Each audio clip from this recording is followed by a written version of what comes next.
অসুস্থতার কারণ দেখিয়ে পদত্যাগ করলেন রাষ্ট্রপতি মোহাম্মদ শাহাবুদ্দিন।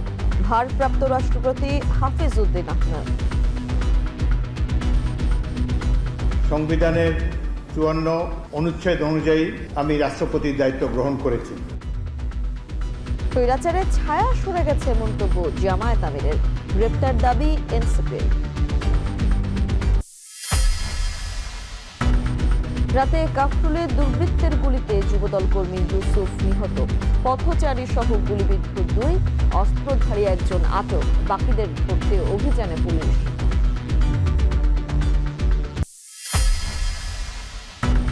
ভয়াবহ বন্যা বিধ্বস্ত পর্যটন জেলা বান্দরবান, সবচেয়ে ক্ষতিগ্রস্ত যোগাযোগ ব্যবস্থা, সংস্কারের প্রয়োজন শত কোটি টাকা। স্বল্প মেয়াদে আমাদের প্রায় এইটা মেরামতের জন্য আমাদের ১৪ কোটি টাকা প্রয়োজন।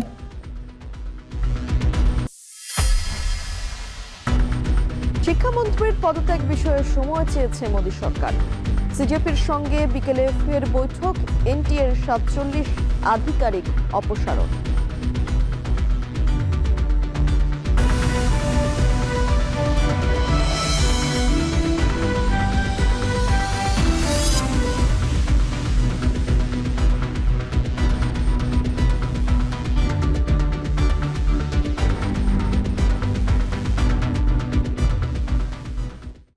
স্বাগত এখন বাজারে, সঙ্গে আছি আমি তানজিলা খান মেম।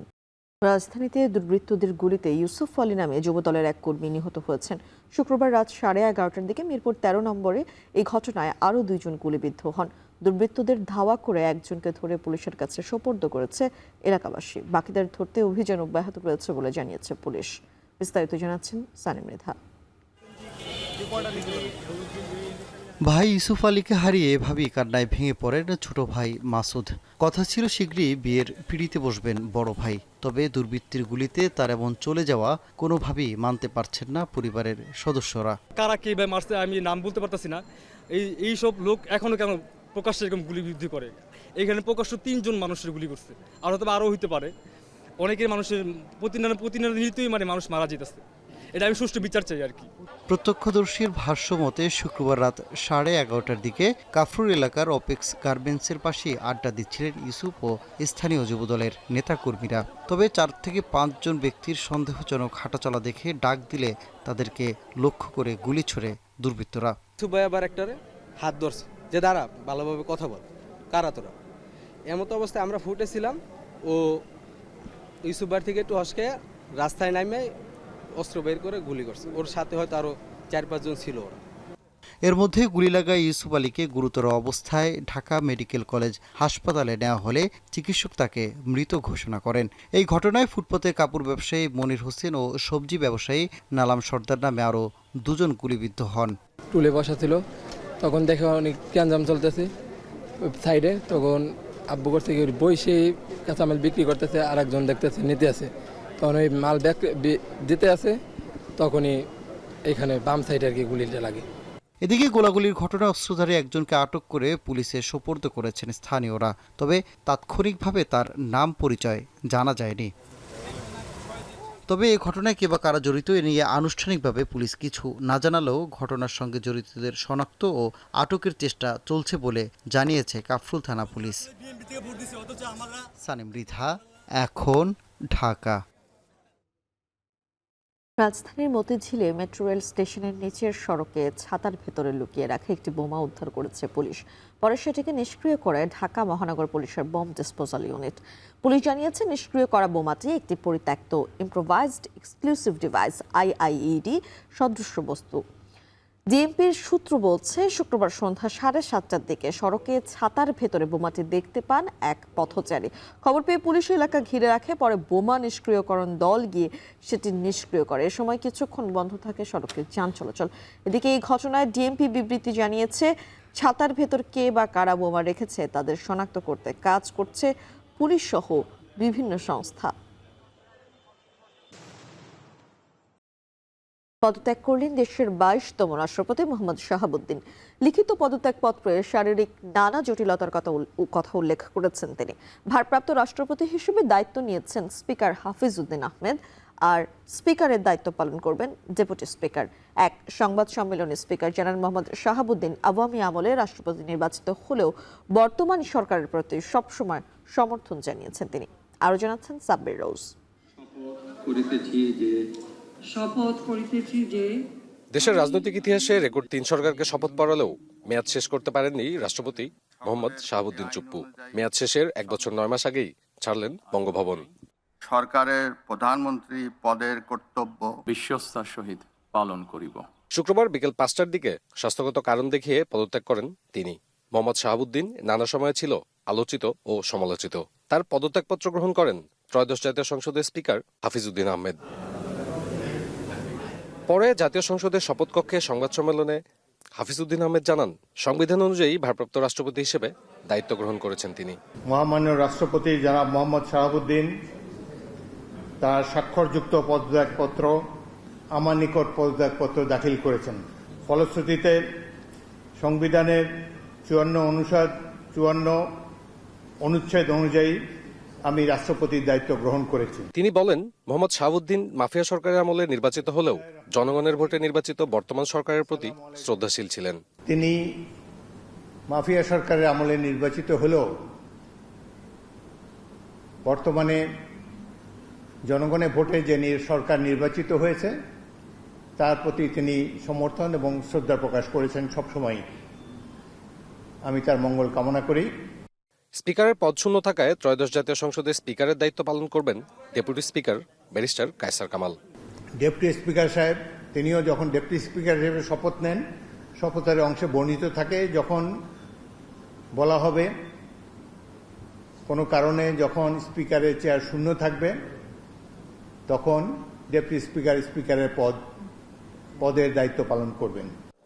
2024 সালে 5 আগস্টের রাজনৈতিক পট পরিবর্তনের পর থেকেই রাষ্ট্রপতি মোহাম্মদ শাহাবুদ্দিনের পদত্যাগ নিয়ে নানা আলোচনা শুরু হয়, যার ইতি ঘটল অবশেষে। সংবিধানের নিয়ম অনুযায়ী রাষ্ট্রপতির পদ শূন্য থাকলে এর 60 থেকে 90 দিনের মধ্যে নির্বাচন করতে হয়। অন্তর্বর্তীকালীন সময়ে সংবিধানের 54 অনুচ্ছেদ অনুযায়ী রাষ্ট্রপতির দায়িত্ব পালন করবেন জাতীয় সংসদের স্পিকার। এখন জাতীয় সংসদের সদস্যদের মাধ্যমে নির্বাচিত হবেন দেশের পরবর্তী রাষ্ট্রপতি। সাব্বির রোজ, এখন, ঢাকা। রাষ্ট্রপতির পদ থেকে মোহাম্মদ শাহাবুদ্দিনের পদত্যাগে জাতির উপর থেকে স্বৈরাচারের ছায়া সরে গেছে বলে মন্তব্য করেছেন জামায়াত আমির ডাক্তার শফিকুর রহমান। সন্ধ্যায় নিজ বাসভবনে সংবাদ সম্মেলনে এ কথা বলেন তিনি। অন্যদিকে এনসিপি ও এবি পার্টির সাবেক এই রাষ্ট্রপতিকে দেশ ত্যাগের সুযোগ না দিয়ে বিচারের মুখোমুখি করার দাবি জানিয়েছেন। বিস্তারিত প্রতিবেদনে। অবশেষে বঙ্গভবন অধ্যায় শেষ করলেন দেশের 22তম রাষ্ট্রপতি মোহাম্মদ শাহাবুদ্দিন। তার পদত্যাগের ঘটনাকে স্বাগত জানিয়েছে বিভিন্ন রাজনৈতিক দল। সন্ধ্যায় নিজ সরকারি বাসভবনে এক সংবাদ সম্মেলনে বিরোধী দলীয় নেতা ও জামায়াতের আমির ডাক্তার শফিকুর রহমান বলেন, অনেক আগেই মোহাম্মদ শাহাবুদ্দিনের পদত্যাগের দাবি উঠলেও বিএনপি তাকে রেখে দিয়েছিল। তবে দেরিতে হলেও তার পদত্যাগের মধ্য দিয়ে জাতির উপর থেকে স্বৈরাচারের কালো ছায়া সরেছে। দেরিতে হলেও জাতির ঘাট থেকে স্বৈরাচারের একটা কালো ছায়া সরে গেল। এই জন্য আমরা আল্লাহ তাআলার শুকরিয়া আদায় করি, কারণ তিনি প্রেসিডেন্ট থাকা অবস্থায় অনেকগুলো অঘটন ঘটেছে।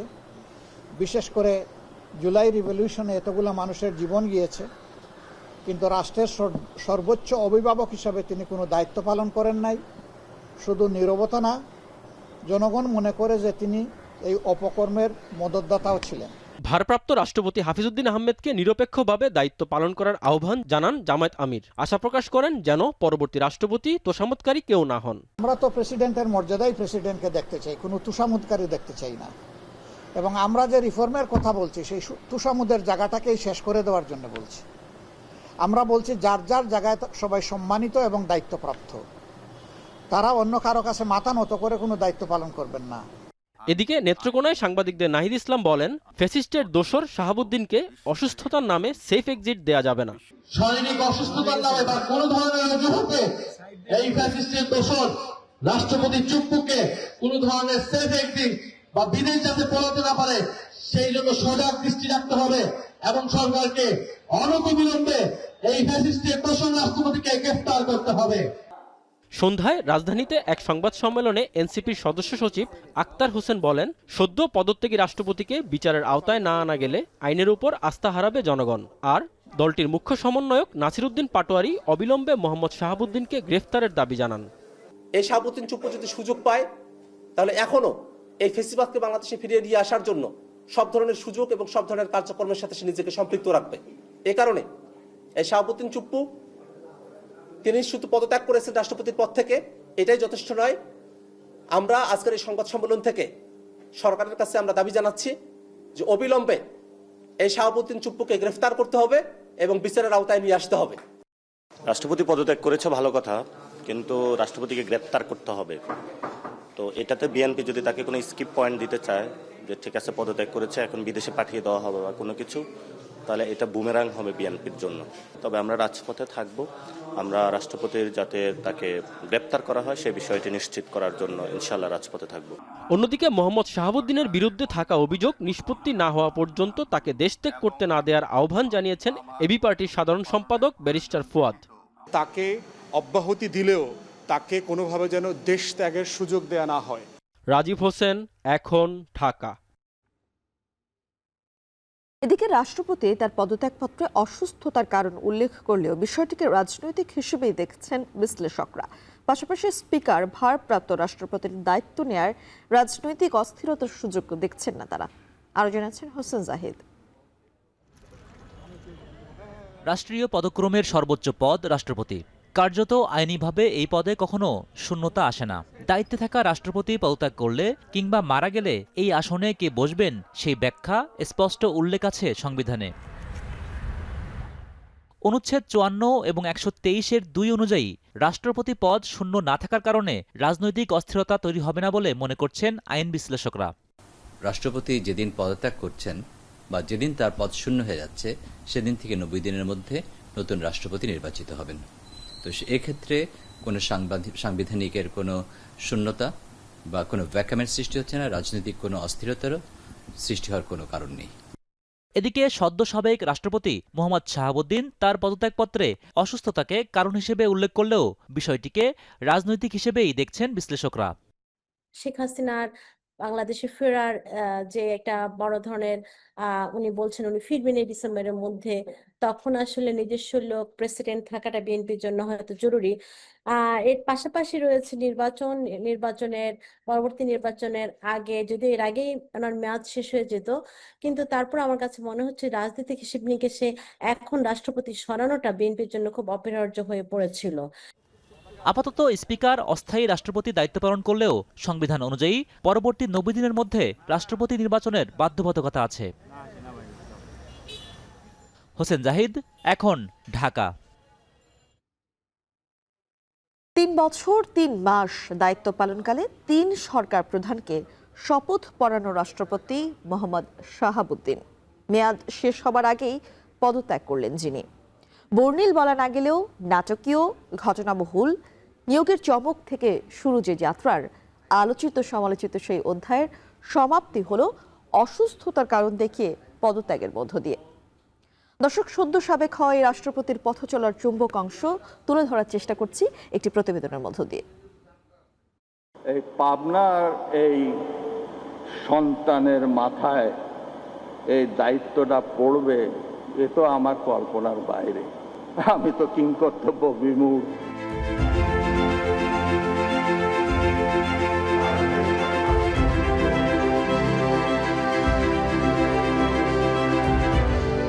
রাষ্ট্রপতি হবেন নিজেও ভাবেননি কোনোদিন। ২০২৩ সালের ২৪ এপ্রিল দেশের ২২তম রাষ্ট্রপতি হন মোহাম্মদ শাহাবুদ্দিন চুপ্পু। রাষ্ট্রপতি হওয়ার পরেও বিভিন্ন সময় আনুগত্য প্রকাশ করেন আওয়ামী সরকারের কাছে। এ নিয়ে বিভিন্ন মহলে সে সময়ই আলোচিত সমালোচিত হয়েছিলেন মোহাম্মদ শাহাবুদ্দিন চুপ্পু। গত ৩ মাস ধরে মাননীয় প্রধানমন্ত্রীকে সালাম করতে গেলে উনি আমার সালাম নিতেন না। তা আমি দেখতাম যে ওনার চরণের ধুলো আমি পাই না। কিন্তু সেই সময় যে ওনার মনের মধ্যে রাষ্ট্রপতি হিসাবে আমার নাম গ্রথিত হয়ে গেছে এবং সেজন্যই যে উনি আমার সালাম নেওয়াটা বিব্রতকর মনে করতেন, এটা তো পরে বুঝলাম। বিতর্কিত দ্বাদশ জাতীয় সংসদ নির্বাচনের পর শেখ হাসিনা সরকারকে শপথ পড়ানোর 6 মাসের মাথায় 24 জুলাইয়ে ছাত্র জনতার গণ অভ্যুত্থানে পতন হয় আওয়ামী লীগ সরকারের। হুট করেই যেন নিজ গতিপথের ছন্দ হারান রাষ্ট্রপতি। ঝড় উঠুক না কেন, আমি তো ঝড় উঠাচ্ছি এখানে, ঝড় উঠুক। নিজ আসনে বহাল তবিয়তে থেকেই 24 আগস্ট অন্তর্বর্তী সরকারের প্রধান উপদেষ্টা ডক্টর মোহাম্মদ ইউনূস সহ উপদেষ্টা পরিষদের শপথ পড়ানোর দায়িত্ব সারেন শাহাবুদ্দিন চুপ্পু।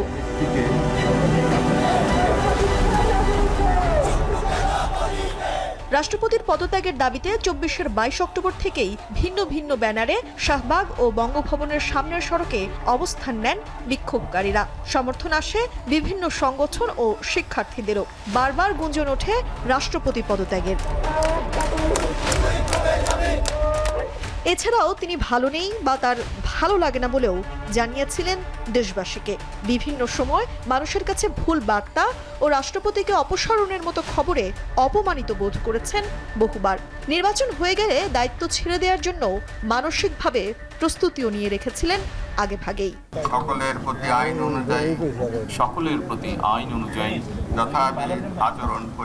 যথাবিহিত আচরণ করিব।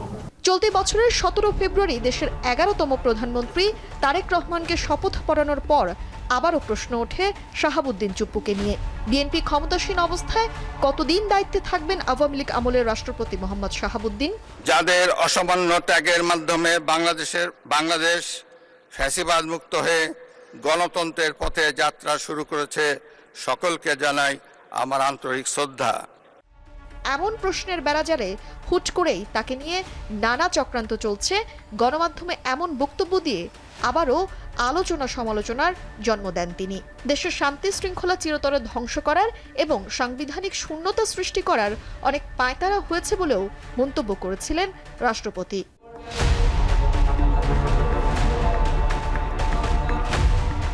প্রধানমন্ত্রী তারেক রহমানের সঙ্গে বেশ কয়েকবার সৌহার্দ্যপূর্ণ আলাপনে দেখা গেলেও সব জল্পনা কল্পনার অবসান ঘটিয়ে পদত্যাগপত্রে অসুস্থতার কারণ দেখিয়েই দায়িত্ব থেকে বিদায় নিলেন 3 সরকারের আমলে দায়িত্ব পালন করা এই রাষ্ট্রপতি। তানজিলা খান মিম, এখন, ঢাকা। বিনিয়োগ করেই আয় হওয়ায় সাগরে জাহাজ ব্যবসায় আগ্রহ বাড়ছে বড় শিল্প গ্রুপের। নিজস্ব শিল্পের প্রতিষ্ঠানের পণ্য পরিবহনের পাশাপাশি জাহাজ ভাড়া দিয়ে ভালো আয় হওয়ায় বহর বড় করছে অনেক প্রতিষ্ঠান। যদিও রাজনৈতিক অস্থিরতা ও অনিশ্চয়তায় 2 বছরে বিনিয়োগে কিছুটা ভাটা পড়েছে। কর ছাড় থাকলেও বাজেটে জাহাজ কেনা ও বিক্রিতে বেশ কিছু পরিবর্তনে বিনিয়োগে প্রভাব পড়বে বলে মনে করছেন সংশ্লিষ্টরা। জাহাজ বাড়াতে স্বল্প সুদের ঋণ ও প্রণোদনা চান তারা। হাজেরা শিউলির প্রতিবেদন। যে কোনো শিল্পে বিনিয়োগ করলে পুঁজি তুলে আনা বা রিটার্ন পেতে সময় লাগে, তবে জাহাজ পরিচালনার ব্যবসা এদিক থেকে ভিন্ন। বর্তমানে এ খাতের পরিধি শুধু বাড়ছে না, মধ্যপ্রাচ্যের যুদ্ধের পর সমুদ্র পথে পণ্য পরিবহনের চ্যালেঞ্জের সাথে বেড়েছে আয়ও। যদিও রাজনৈতিক অস্থিরতা ও অনিশ্চয়তার কারণে গেল 2 বছরে এ খাতে বিনিয়োগ কমেছে। 2024 জুনে দেশীয় পতাকাবাহী জাহাজ শতকের মাইলফলক অতিক্রমের পর 2 বছরে যুক্ত হয়েছে মাত্র 11টি জাহাজ। বিশ্বের বন্দরে বন্দরে লাল সবুজের পতাকা উড়াচ্ছে বর্তমানে 108টি জাহাজ। নিবন্ধনের অপেক্ষায় আছে আরো কয়েকটি। গোটা বিশ্বজুড়ে যে একটা জিওপলিটিক্যাল একটা আনসার্টেনিটি বা ভোলেটিলিটি যেটাই বলেন না কেন, সেটার কারণে একটা ট্রেড এবং এই যে শিপিংয়ে একটা ডেফিনেটলি একটা আনসার্টেনিটি তৈরি হয়েছে। সেই কারণে আসলে সবাই ইনভেস্টমেন্টের ক্ষেত্রে হয়তো একটু ওয়েট অ্যান্ড সি এই পলিসিতে যাওয়ার কারণে হয়তো খুব বেশি এরকম আশানুরূপ হচ্ছে না। একসময় বাংলাদেশ শিপিং কর্পোরেশন সর্বোচ্চ 34টি সমুদ্রগামী জাহাজের মালিক থাকলেও বর্তমানে বেসরকারি খাতই এ ব্যবসায় নেতৃত্ব দিচ্ছে। 2019 সালে সরকার জাহাজ কেনায় শুল্ক করে ব্যাপক ছাড় দেওয়ার পর বাড়তে থাকে দেশীয় পতাকাবাহী জাহাজ। গত 7 বছরে বিএসসি সহ বিভিন্ন শিল্প গ্রুপ জাহাজ কিনেছে প্রায় 90টি। 2020 ও 2022 সালে জাহাজ কেনা হয়েছে রেকর্ড 15টি করে। সর্বশেষ গত 6 মাসে দেশীয় পতাকায় জাহাজ যুক্ত হয়েছে 7টি। 27টি জাহাজ নিয়ে সমুদ্রগামী জাহাজের মালিকানায় বর্তমানে যৌথভাবে শীর্ষে আছে KSRM গ্রুপের মালিকানাধীন এসআর শিপিং ও মেঘনা গ্রুপ।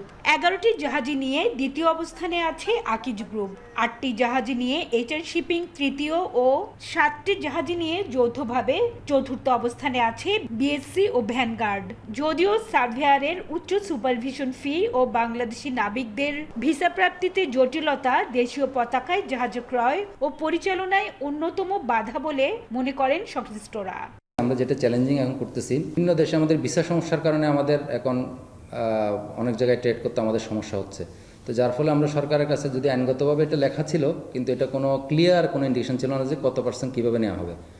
আমরা মাঝে মধ্যে কোনো ক্রাইসিসে পরে নিতে গেলেও এটা আমাদের সরকারের কাছে অনেক টাইম কনজিউমিং।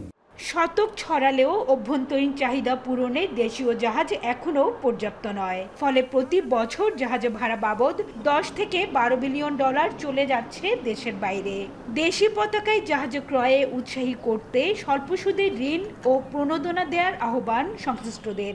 আপনি যদি ন্যাশনাল ফ্ল্যাগ ক্যারি করেন, আপনি যদি হায়ার অ্যামাউন্ট অফ গ্রসটোন ক্যারি করেন, সেই গ্রসটোন অনুযায়ী একটা প্রণোদনা দিতে হবে। আপনি যদি এখানে বাংলাদেশি সিফার এমপ্লয় করেন, সেখানে একটা প্রণোদনা দিতে হবে, বার্থিং ফ্যাসিলিটি দিতে হবে। গ্লোবালি সবাই দিচ্ছে, এবং এটা না দিলে আপনি ব্যবসায়ীদেরকে উদ্বুদ্ধ না করলে আপনি কোনোদিন বিজনেসকে আপনি এক্সপান্ড করতে পারবেন। এদেরকে এনকারেজ করতে হবে, গভর্নমেন্টকে সফট লোন দিতে হবে।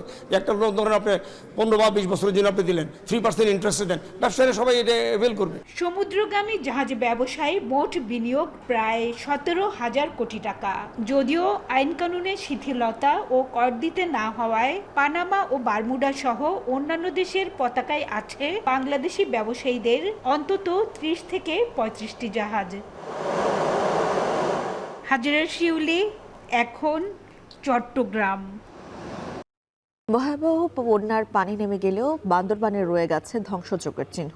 টানা ভারী বর্ষণ ও পাহাড়ি ঢলে জেলার আঞ্চলিক ও অভ্যন্তরীণ সড়কের বিভিন্ন অংশ ভেঙে গেছে। কোথাও সৃষ্টি হয়েছে বড় বড় গর্ত, কোথাও ধসে পড়েছে পুরো সড়ক। এতে চরম দুর্ভোগে পড়েছেন দুর্গম এলাকার বাসিন্দারা। ক্ষতিগ্রস্ত সড়কগুলো সংস্কারের প্রয়োজন শত কোটি টাকার বেশি। বিস্তারিত প্রতিবেদনে। টানা ভারী বর্ষণ আর পাহাড়ি ঢলে বান্দরবানের সড়ক যোগাযোগ ব্যবস্থা কার্যত বিপর্যস্ত। জেলার বিভিন্ন আঞ্চলিক ও অভ্যন্তরীণ সড়ক কোথাও ভেঙে গেছে, আবার কোথাও ধসে গেছে বড় অংশ। সড়কের নিচে মাটি সরে তৈরি হয়েছে ঝুঁকিপূর্ণ পরিস্থিতি। জীবনের ঝুঁকি নিয়েই চলাচল করছেন স্থানীয় বাসিন্দারা। বন্যায় সবচেয়ে ক্ষতিগ্রস্ত হয়েছে পার্বত্য চট্টগ্রাম উন্নয়ন বোর্ড, সড়ক ও জনপথ বিভাগ এবং স্থানীয় সরকার প্রকৌশল অধিদপ্তরের আওতাধীন সড়কগুলো। সংশ্লিষ্ট বিভাগগুলোর তথ্য মতে পার্বত্য চট্টগ্রাম উন্নয়ন বোর্ডের 25 কিলোমিটার সড়কে প্রায় 21 কোটি টাকা, সড়ক ও জনপথ বিভাগের 65 কিলোমিটার সড়কে প্রায় 72 কোটি টাকা এবং LGEDর 90 কিলোমিটার সড়কে প্রায় 40 কোটি টাকার ক্ষয়ক্ষতি হয়েছে। এছাড়াও ক্ষতিগ্রস্ত হয়েছে অসংখ্য সেতু ও কালভার্ট। বান্দরবান জাতীয় সড়ক অনেক রাস্তাঘাট অনেক নষ্ট হয়ে গেছে। 8-9 দিন পর্যন্ত যখন বৃষ্টি হচ্ছে তখন রাস্তা ভেঙে গেছে, আমাদের যাতায়াত করতে কষ্ট হয়। যে কোনো একটা মোটরসাইকেল আসলে ক্রসিং করতে আমাদের সমস্যা হয়। এখানে সামান্য একটা দুইটা টমটম সাইড দিতেও পারে না, জায়গা নাই। এদিকে বন্যায় ক্ষতিগ্রস্ত সড়কগুলোর তালিকা করা হয়েছে। প্রয়োজনীয় বরাদ্দ পেলেই দ্রুত সংস্কার শুরু হবে বলে জানিয়েছেন সংশ্লিষ্ট কর্মকর্তারা। পাকলন রেডি হলে পরে আমরা ঢাকায় বরাদ্দের জন্য পাঠাবো। বরাদ্দ পেলে তারপর আমরা মেইনটেনেন্সের কাজ শুরু করব। 51টি রাস্তায় বিভিন্ন অংশে ক্ষতিগ্রস্ত হয়েছে, যার মধ্যে কালভার্ট, রিটেনিং ওয়াল এবং প্রোটেক্টিভ অনেকগুলো ছিল। সবচেয়ে বেশি পরিমাণে ক্ষতিগ্রস্ত হয়েছে যে ভূমিধস হয়ে রাস্তার উপর চলে আসছে, যার ফলে যান চলাচলের ব্যাঘাত সৃষ্টি হয়েছে। আমাদের এই স্বল্প মেয়াদে আমাদের যে সড়কের নেটওয়ার্কের ক্ষয়ক্ষতি হয়েছে, গতকাল পর্যন্ত আমরা যে অ্যাসেসমেন্টটি পেয়েছি, সেই অ্যাসেসমেন্টটি হচ্ছে স্বল্প মেয়াদে আমাদের প্রায় এইটা মেরামতের জন্য আমাদের 14 কোটি টাকা প্রয়োজন। সাম্প্রতিক ভয়াবহ বন্যায় বান্দরবানের আওতাধীন আঞ্চলিক ও অভ্যন্তরীণ সড়ক পুনর্নির্মাণ ও সংস্কারে অন্তত 133 কোটি টাকার প্রয়োজন। দ্রুত বরাদ্দ ও সংস্কার শুরু না হলে দুর্গম এলাকার মানুষের দুর্ভোগ আরও দীর্ঘায়িত হওয়ার শঙ্কা রয়েছে। এখন বান্দরবান। চাঁদপুরের বাজারে ইলিশ মাছের সরবরাহ কমে যাওয়ায় বেড়েছে দাম। তবে স্থিতিশীল রয়েছে চাষকৃত মাছের দাম। এ নিয়ে আরও জানাতে চাঁদপুর থেকে যুক্ত হচ্ছেন তালহা জুবাইর। তালহা, ইলিশের দাম কেমন এবং ক্রেতা বিক্রেতারা কি বলছেন?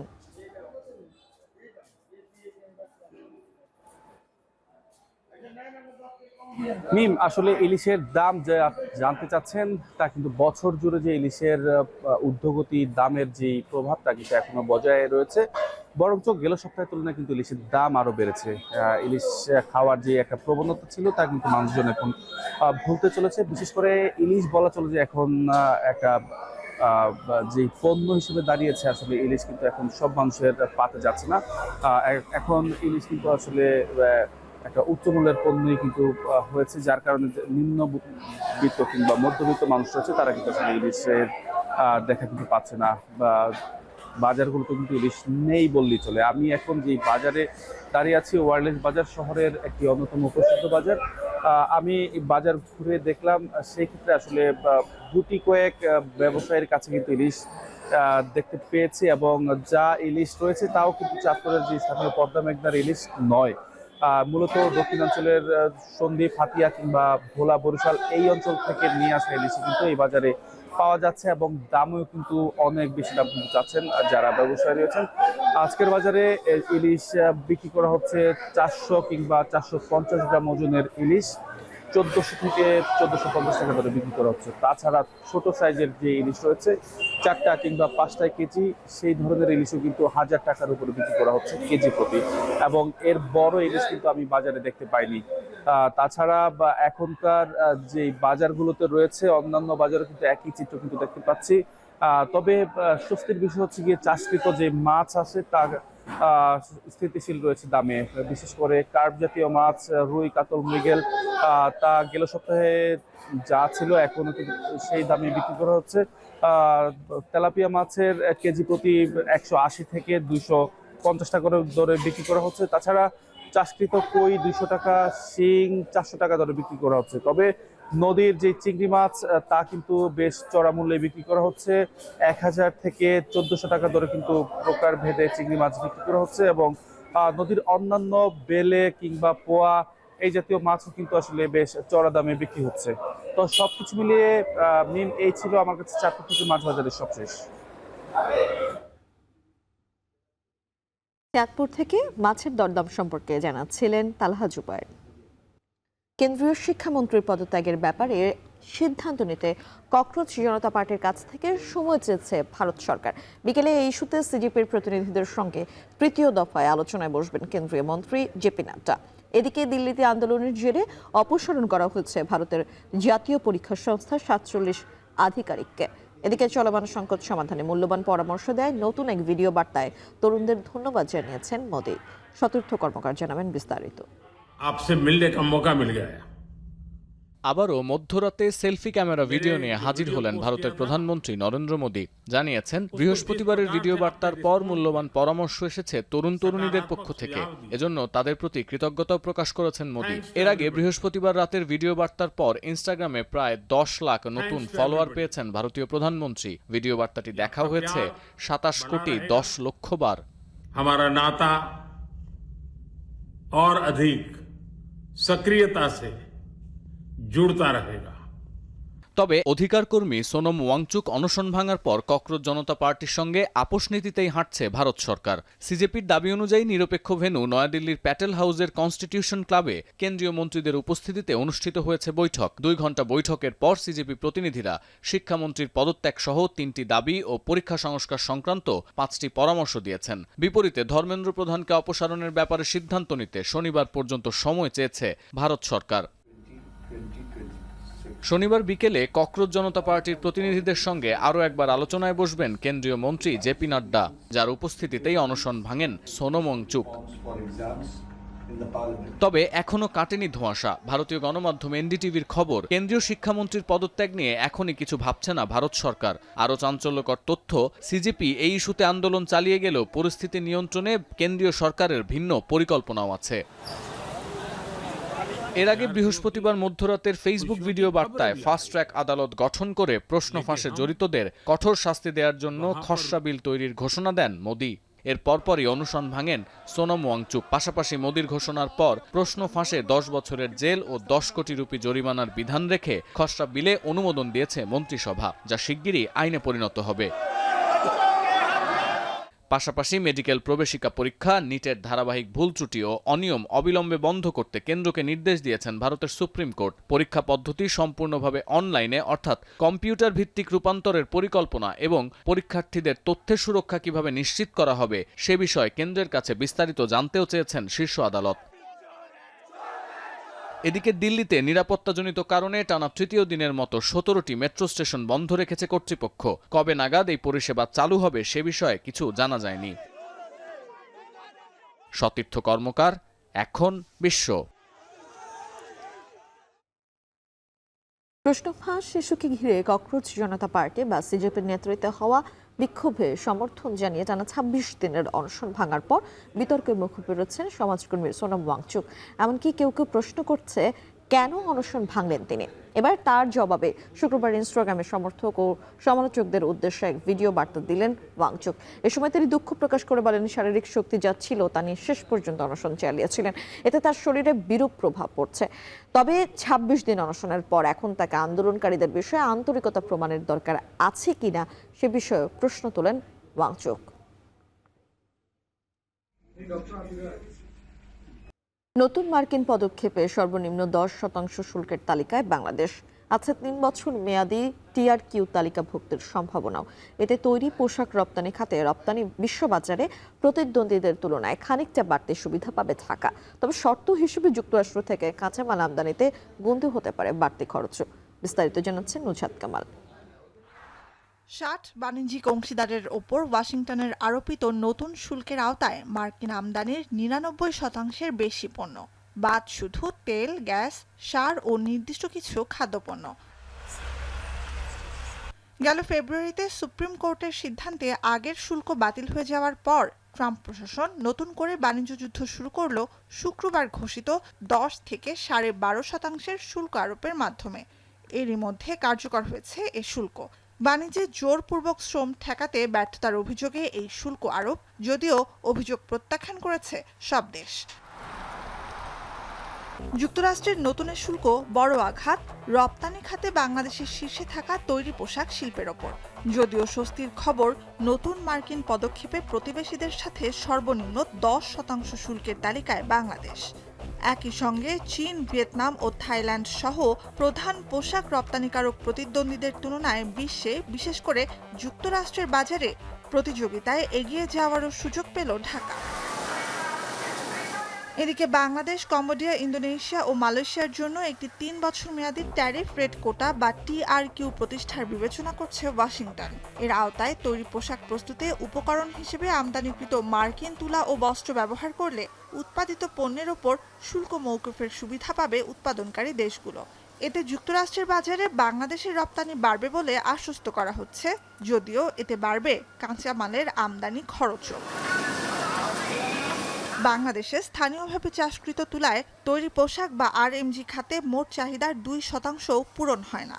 তাই এ খাত এবং নিটিং খাতেও কাঁচামালের জন্য চীন ও ভারত থেকে আমদানির ওপর নির্ভরশীল বাংলাদেশ। নিকটতম ও আঞ্চলিক প্রতিবেশী এই দুই দেশের পরিবর্তে সুদূর যুক্তরাষ্ট্র থেকে কাঁচামাল আনলে অতিরিক্ত খরচ কিভাবে সামাল দেয়া হবে রয়েছে সে প্রশ্ন। নুজহাত কামাল, এখন বিশ্ব। এশিয়ার অন্যান্য দেশ বিবেচনায় মালয়েশিয়ার ওপর যুক্তরাষ্ট্রের আরোপিত শুল্ক তুলনামূলক কম হওয়ায় স্বস্তি প্রকাশ করেছেন দেশটির প্রধানমন্ত্রী আনোয়ার ইব্রাহিম। তবে ওয়াশিংটনের সাথে আলোচনাও চালিয়ে যেতে চায় কুয়ালালামপুর। এর আগে নতুন শুল্ক নীতির আওতায় মালয়েশিয়ার ওপর 10% শুল্ক আরোপ করে যুক্তরাষ্ট্র। জোরপূর্বক শ্রমে উৎপাদিত পণ্যের ওপর নিষেধাজ্ঞা যথাযথভাবে কার্যকর না করার অভিযোগে 7টি দেশের বিরুদ্ধে এই পদক্ষেপ নেয় ট্রাম্প প্রশাসন।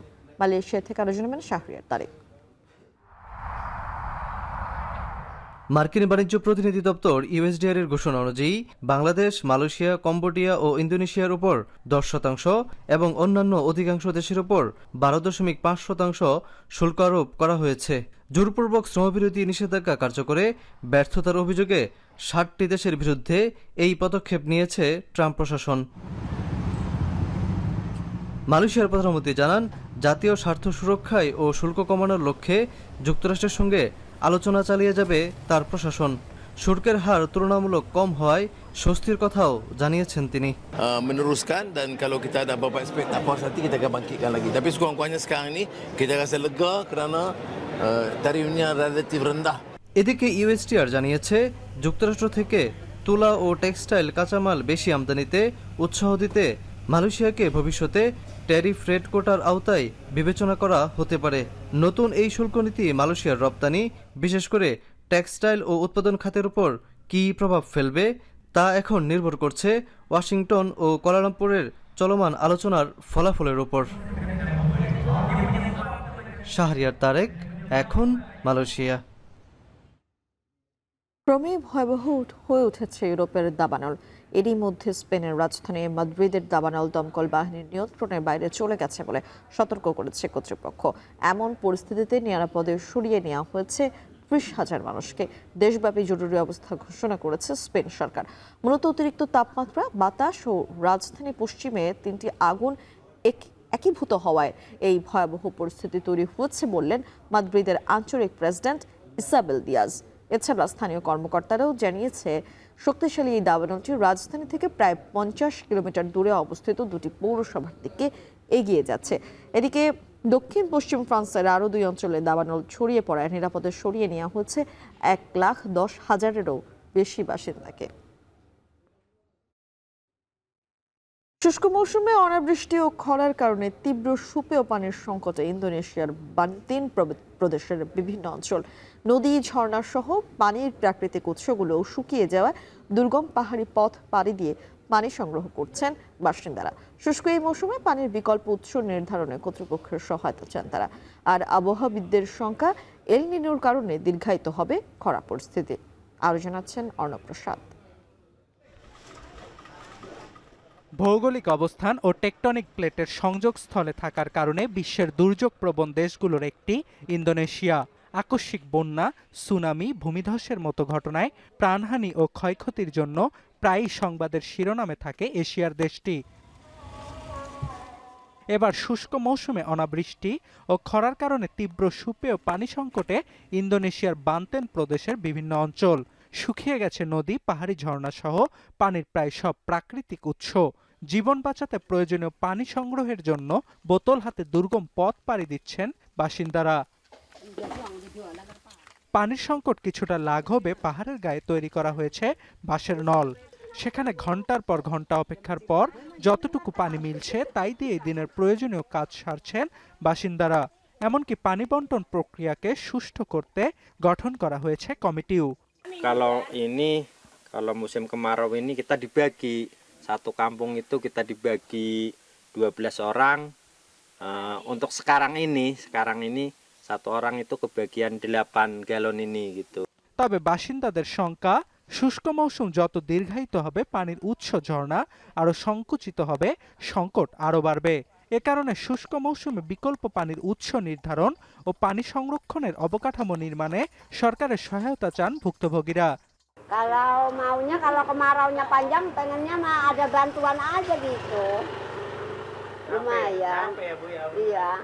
আবহাওয়াবিদদের শঙ্কা, প্রাকৃতিক জলবায়ু পরিস্থিতি এল নিনোর কারণেই সামনের দিনগুলোতে খরা পরিস্থিতির আরো অবনতি ঘটবে। অর্ণব প্রসাদ, এখন বিশ্ব। যে কোনো দেশের একজন ক্রিকেটার দেশের হয়ে টেস্ট খেলার সুযোগ পেতে বছরের পর বছর ঘাম ঝরায়। সেখানে জাতীয় দলের ডাক পেয়েও খেলতে অস্বীকৃতি জানালেন ক্যারিবীয় পেসার আলজারি জোসেফ। পাকিস্তানের বিপক্ষে টেস্ট সিরিজের একদিন আগে জানা গেল এমন খবর। একসময় ক্রিকেট বিশ্ব শাসন করা ওয়েস্ট ইন্ডিজ আজ বিশ্বকাপেও সুযোগ পেতে ধুঁকছে। তার নেপথ্য কি তবে তারকা ক্রিকেটারদের দেশপ্রেমের ঘাটতি আর ফ্র্যাঞ্চাইজি লিগের টাকার ঝঞ্ঝানি? মিনারুল ইসলামের প্রতিবেদন। ক্রিকেট বিশ্বে এখনও এমন বহু ক্রিকেটার আছেন যাদের কাছে জাতীয় দলের টুপিটা যে কোনো কিছুর চেয়ে মূল্যবান। কিন্তু ঐতিহ্যবাহী ওয়েস্ট ইন্ডিজের এক চুক্তিবদ্ধ ক্রিকেটার যখন জাতীয় দলে ডাক পেয়েও মুখ ফিরিয়ে নেন, তখন প্রশ্ন ওঠে নিয়মনীতি আর মানসিকতা নিয়ে। 29 বছর বয়সী পেসার আলজারিস জোসেফকে পাকিস্তানের বিপক্ষে ঘরের মাঠে টেস্ট সিরিজের জন্য স্কোয়াডে রেখেছিল টিম ওয়েস্ট ইন্ডিজ। কিন্তু সিরিজের ঠিক আগের দিন কোচ ড্যারেন স্যামি যা জানালেন তা শুনে হতবাক ক্রিকেট বিশ্ব। জোসেফ খেলছেন না, ওকে না পাওয়াটা আমাদের জন্য বড় ক্ষতি। কিন্তু বাস্তবতা হলো জোসেফ নিজেই এটা প্রত্যাখ্যান করেছে। ওকে স্কোয়াডে রাখা হয়েছিল, ও চোট থেকে ফিরেছে, তবে পরবর্তীতে কিছু কারণে ও খেলতে অস্বীকৃতি জানিয়েছে। চুক্তিভুক্ত খেলোয়াড়েরা কিভাবে দলের ডাক প্রত্যাখ্যান করার সুযোগ পায় তা আমি জানি না, বিষয়টি বোর্ডের উপরই ছেড়ে দিচ্ছি। পেসার হিসেবে আলজারি জোসেফের না থাকা ওয়েস্ট ইন্ডিজের জন্য যেমন মাঠের বড় ক্ষতি, তার চেয়েও বড় আঘাত তাদের ক্রিকেট সংস্কৃতির মূলে। একসময়ের বিশ্বকাপানো ক্যারিবিয়ানদের কেন আজ বিশ্বকাপ খেলতে বাছাই পর্ব পেরিয়ে মূল মঞ্চে ঢুকতে হয় কিংবা অনেক সময় বাদ পড়তে হয়, তার জবাব লুকিয়ে আছে এই ঘটনাতেই। বিশ্বের বিভিন্ন কোণায় ফ্রাঞ্চাইজি লিগের লোভনীয় চুক্তির পেছনে ছুটতে গিয়ে জাতীয় দলের দায়বদ্ধতা আজ ঠেকেছে তলানিতে। তবে এমন পরিস্থিতির মধ্যেও কোচের বিশ্বাস, স্কোয়াডে থাকা বাকি বোলাররা ঠিকই পাকিস্তান দলের 20টি উইকেট শিকার করার মতো সামর্থ্য রাখে। যাই হোক না কেন, আমাদের যে বোলিং আক্রমণ আছে তারা টেস্টে 20 উইকেট তুলে নিতে সক্ষম।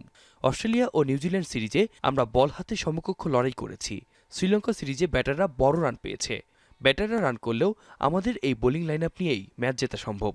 Summer Joseph, Kemar Roach, Jayden সিলসদের নিয়ে পাকিস্তান বধের ছক কষছেন স্যামি। কিন্তু মাঠের লড়াই শুরুর আগেই আলজারি জোসেফের এই বিমুখতা আরও একবার বড় প্রশ্নের মুখে দাঁড় করিয়ে দিল ওয়েস্ট ইন্ডিজের ক্রিকেটের ভবিষ্যৎকে। টাকার ঝনঝনানি আর ব্যক্তি স্বার্থের কাছেই কি এভাবেই ধীরে ধীরে ধসে পড়বে সাবেক বিশ্বজয়ীদের ক্রিকেট ঐতিহ্য?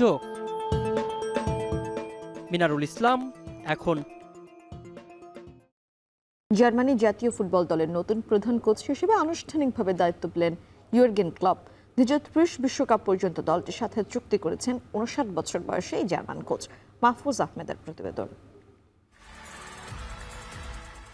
দিশেহারা জার্মানি জাতীয় ফুটবল দলের হাল ধরতে ত্রাতা হয়ে ফিরলেন ঘরের ছেলে ইয়র্গেন ক্লপ। সবশেষ এক দশকে মাত্র একবারই মেজর কোনো টুর্নামেন্টের সেমিফাইনালে উঠতে পেরেছে 4 বারের বিশ্ব চ্যাম্পিয়নরা। 2016 সালের সেই ইউরো সেমির পর 3 বিশ্বকাপ ও 2 ইউরোতে ভরাডুবি হওয়ার পর এখন যেন এক প্রকার অস্তিত্ব সংকটেই ভুগছে জার্মান ফুটবল। শুধু খারাপ পারফরমেন্সই নয়, জার্মানরা যেন হারিয়ে ফেলেছে তাদের বিখ্যাত নির্দয় যান্ত্রিক ফুটবলের দর্শনটাই। তাই তো জার্মান ফুটবল অ্যাসোসিয়েশনের সভাপতি জানালেন, যাদের আভিজাত্য ও ঐতিহ্য ফেরাতে ডায়মন্ড শাফটদের প্রথম পছন্দই ছিল ক্লপ। নিজের গেগেন প্রেসিং ফুটবলীয় দর্শন দিয়ে দলকে পুনরায় পরাশক্তিতে রূপান্তর করবেন এই 59 বছর বয়সী অভিজ্ঞ কোচ, এমনটাই বিশ্বাস ভক্তদের। নতুন দায়িত্ব পেয়ে আশার বাণী শোনালেন ক্লপও। তিনি জানান, জাতীয় দল এমন একটি বিষয় যা সব জার্মানদের এক সূত্রে বাঁধে, আর সেই কারণেই এই দায়িত্বটা তার কাছে বিশেষ। আগামী 24 সেপ্টেম্বর নেদারল্যান্ডসের বিপক্ষে নেশনস লিগের ম্যাচ দিয়ে শুরু হবে জার্মান জাতীয় দলে ক্লপের অধ্যায়। ক্লপের কোচিং স্টাফে থাকছেন তার দীর্ঘদিনের সহযোগী কোচ পেপ লিন্ডার্স ও পিটার ক্রাভিয়েটো। তবে তার মূল লক্ষ্য অবশ্য ইউরো 2028 এবং 2030 বিশ্বকাপকে সামনে রেখে নতুন করে দলকে গড়ে তোলা। ধ্বংসস্তূপ থেকে ফিনিক্স পাখির মতো উড়াল দিতে তার থেকে আর কেই বা ভালো পারে। ক্লাব ফুটবলে ক্লপের অভিজ্ঞতা ঈর্ষণীয়। বরুসিয়া ডর্টমুন্ড, লিভারপুল সহ একাধিক ক্লাবে মিলিয়ে তিনি মোট 1000টিরও বেশি ম্যাচে প্রধান কোচের দায়িত্ব পালন করেছেন। ডর্টমুন্ডকে 2টি বুন্দেসলিগা শিরোপা এবং লিভারপুলকে প্রিমিয়ার লিগ, চ্যাম্পিয়ন্স লিগ সহ 6টি বড় ট্রফিও জিতিয়েছেন। এবার সেই সফল কোচের কাঁধেই পড়ল জার্মান ফুটবলের হারানো গৌরব ফিরিয়ে আনার দায়িত্ব। মাহফুজ আহমেদ, এখন। এই ছিল এখন বাজারে। এখন টেলিভিশন ওয়েবসাইটে দেখতে ভিজিট করুন এখন.tv, ফেসবুকে দেখুন facebook.com/tv.এখন, এছাড়া ইউটিউবে দেখুন youtube.com/c/echontv।